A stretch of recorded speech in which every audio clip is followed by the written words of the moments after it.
Desktop code splicing machine can be used for welding copper, silver, aluminum, zinc and other wire rods. The wiring range is 0.3 mm to 1.5 mm.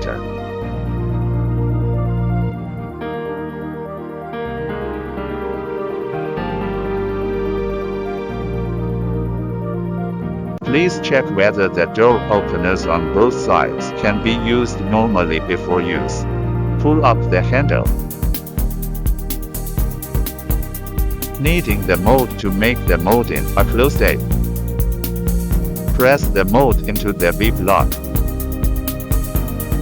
Take out the black mold. Rotate the center seam adjusting bolt.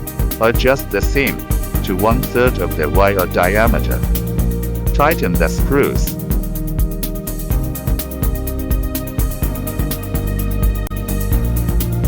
Open the door opener and put in the copper wire.